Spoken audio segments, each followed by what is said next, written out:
Hello friends, welcome back to my channel. It's Miscellaneous Scab, and today we're here with a very important mission. It's time to debate once and for all what the heck the drop of water in the Lumon logo truly represents. Once definitively considered a water droplet, Season 2 has expanded potential possibilities of what this logo could truly represent and what it means for Lumon's true purpose. Although we learned a lot in Season 2, we still don't ultimately know what Lumon is trying to do and why. I recently put a poll on my channel asking if you thought it was a drop of water, a drop of blood, or even a drop of ether. This was one of my most responded to polls with over 400 responses, and the most fascinating thing is that the responses were pretty much split. In fact, ether actually had a slight lead than water and blood. Honorable mention, I must shout out Alex Diogenes, I think that's how you say his name, who said, definitely a drop of Dieter. More on that later. As a self-diagnosed super fan of Severance, I've been thinking about this a lot, and to be honest, I still can't decide what it means. So I took some time to lay out my argument, and I'm going to present you with my facts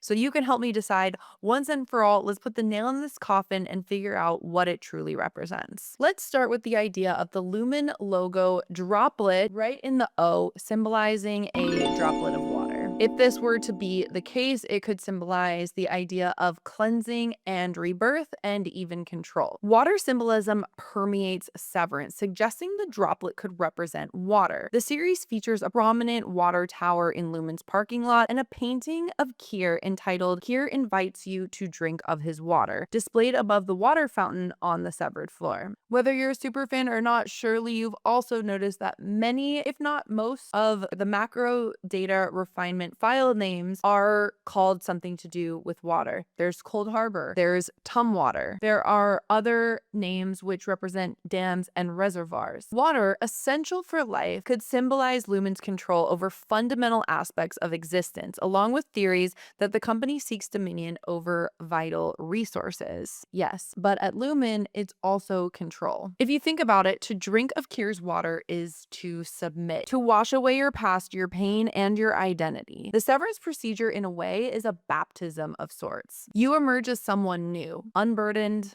and most importantly, docile. Kier becomes the provider of a spiritual cure in a world too broken to fix itself. In one of the most prominent quotes involving water, Kier invites you to drink of his water. The water in this case represents that cleansing, rebirth, or purity, which is a common religious motif. There are so many parallels to Kier as a religious figure, a religious cult, a religion in itself. The worship, the dogma, the creed, the hierarchy. By drinking Kier's water, the severed employees are cleansed of their worldly pain, memories, and trauma. Remember, Mr. Drummond said the goat sacrifice would help Kier in his eternal war against pain. This implication is that pain is a burden that Lumon can simply wash away if you submit fully.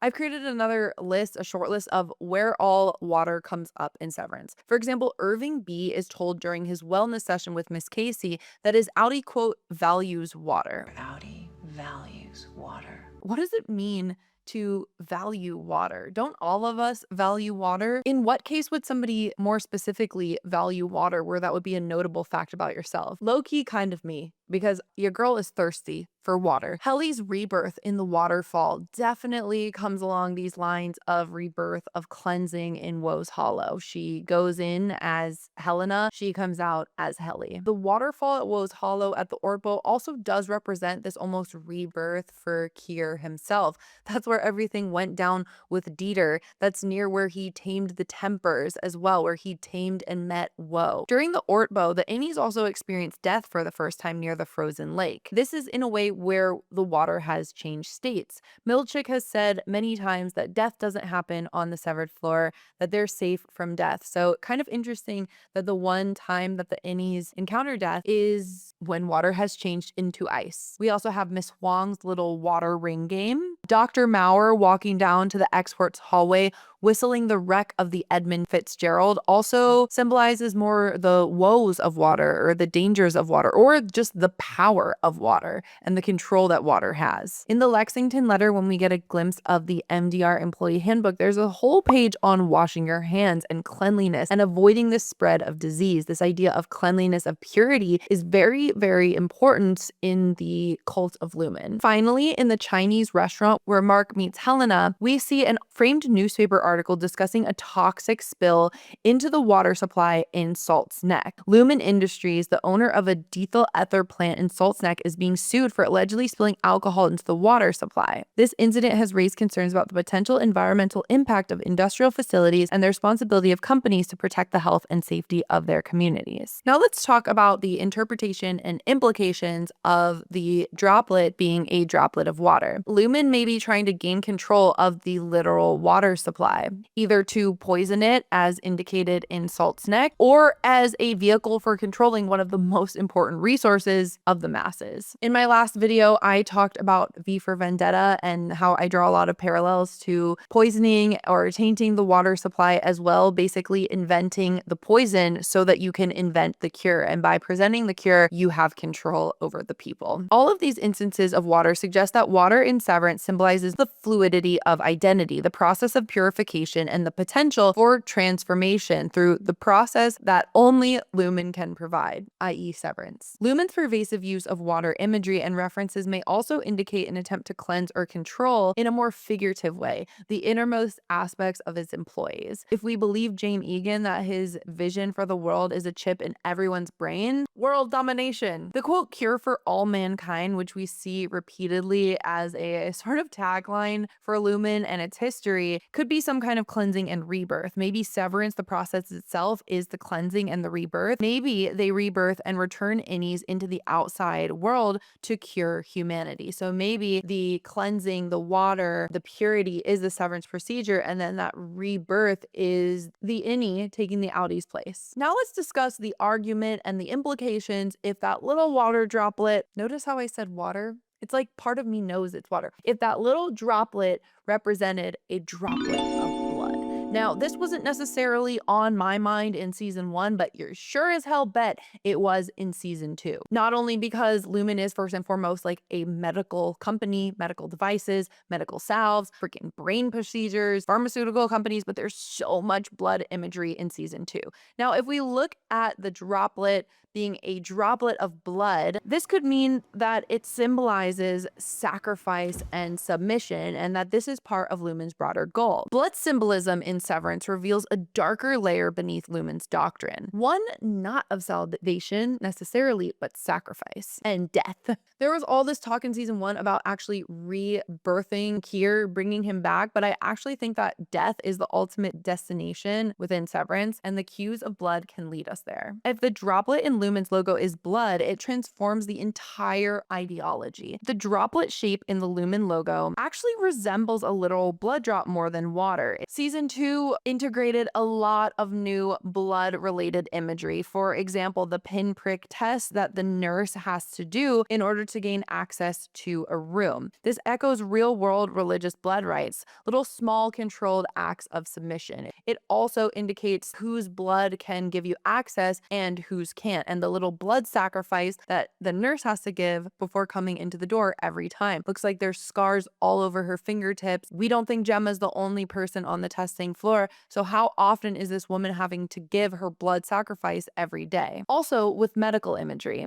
Gemma is repeatedly subjected to blood draws while under Lumon's care. Not just medically invasive, but also somewhat suggestively ritualistic here. Her body, like her mind, becomes the corporate property, and this all stemmed through blood in the first place. In Chikai Bardo, Gemma and Mark meet at a blood drive, and we see the Lumon logo on the medical equipment that's taking their blood from them. Could they be testing the blood in some way and selecting people to bring into their evil clutches? Is there something that Gemma and Mark have in their blood that others do not? That could be a hint for the kinds of people that Lumon seeks. Did James get real busy and there are all sorts of others that have been sired in the shadows descendants of Kier running around that people now have to find and bring into Lumon's twisted grasp. Could giving blood itself be some sort of initiation that these people aren't even aware of? We also see the blood, the drop logo on the fertility papers that Gemma is filling out in the clinic. Is this an example of she didn't read the fine print, she didn't know what she was giving away? Or is it suggestive that the blood symbolism that Lumon controls life, new life that people want to bring into the world, as well as the life that is currently under their control? There's this idea that Lumon is creating life, i.e. goats, i.e. innies, just as often as they're destroying life, i.e. putting people in car crashes and on testing floors. Come on, Lumon. Kier also has a very interesting quote, which we hear in episode 3 of season 1 in perpetuity. "Come now, children of my industry,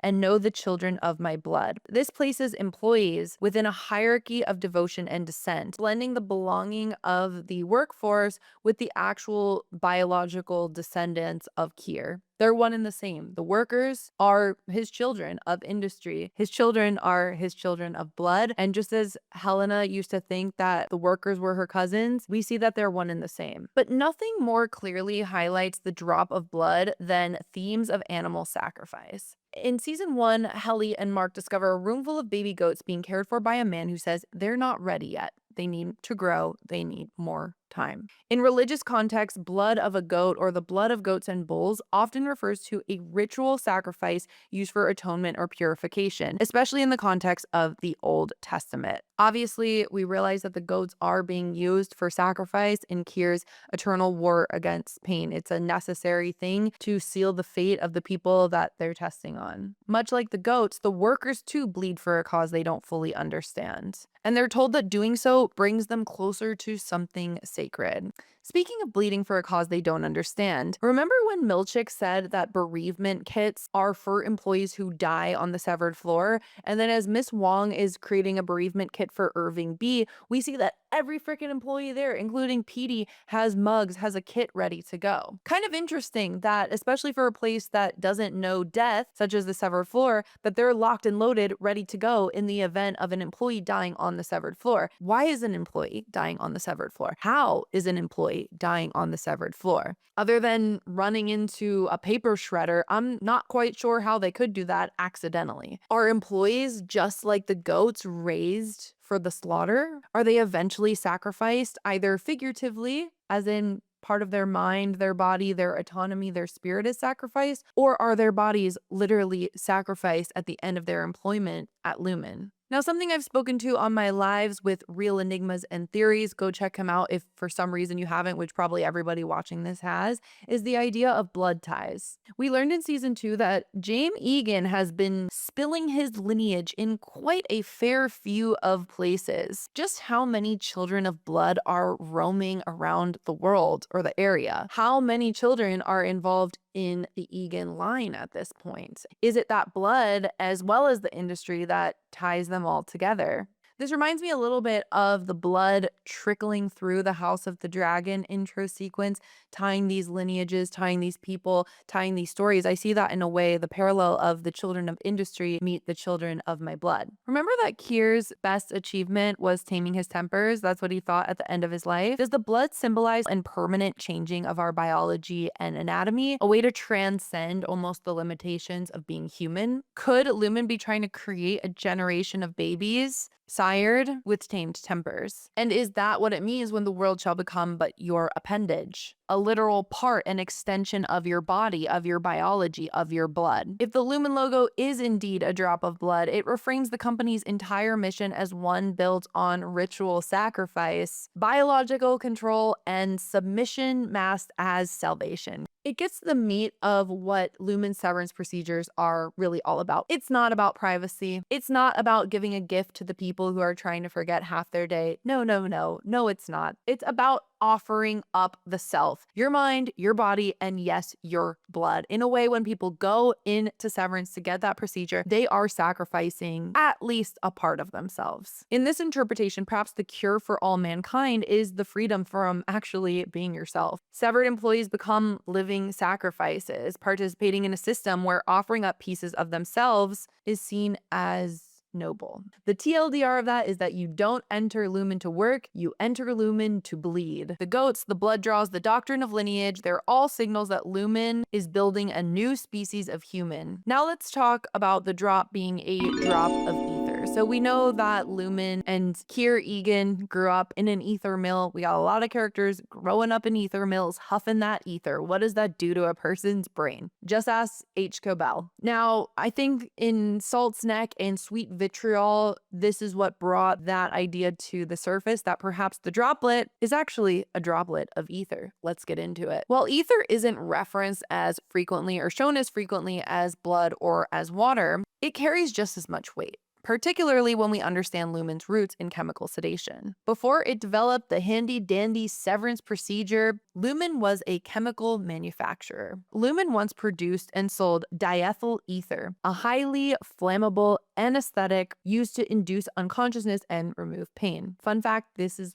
the first kind of anesthesia that humans ever had. 'Twas used for labor. 'Twas used for amputations. It truly did take away people's pain, quite literally, until safer methods were developed. In season 2's visit to Salt's Neck, we see a town ravaged by addiction, illness, and even memory issues, suggesting that Lumen's experiments with ether may have been a test run for the kind of identity, erasure, or control later perfected through Severance. Ether removes sensation without necessarily curing the cause. It's a band-aid. It's a anesthetic. It sedates, it silences, and it pacifies. Exactly what Severance does. The drop becomes a symbol in a way of psychological numbness. We know that Mark frickin' loves Severance when he's talking to Petey because it truly allows him to shut off his brain for half the day. He doesn't have to think. What's the difference between that and just huffing ether all day? A paycheck. Food on the table. They're giving people the same release that drugs, that addiction give you, but they're making it financially incentivized. People at Lumen make more money. People at Lumen don't have to remember the work that they're doing, but they still make more money. If someone's huffing ether all day, they're considered a deadbeat. If someone turns off their brain half a day and goes to Lumen, they make a paycheck. Now, there's a few other instances of where ether shows up or could be parallel in showing up. Sweet Vitriol. The episode title is an old term for ether and represents both the chemical itself and its weaponized use in Lumen's history. Salt's Neck toxin spill. Remember that newspaper that I discussed earlier on in this video? Lumen's environmental abuse from ether production became a symbol of their callous experimentation on human populations. We should believe history. Fool me once, shame on you. Fool me twice, shame on me. We've seen Lumen mess up a population of people and leave them behind and abandon them. The people, the severed employees, is just the new population of Salt's Neck, only instead of ether, they're getting severed. Also, we see the sedated effects of severed workers, and he's often behaved as if chemically blunted, especially early in their tenure. Mr. Drummond says that the baby goat sacrifice will aid in Kier's eternal war against pain.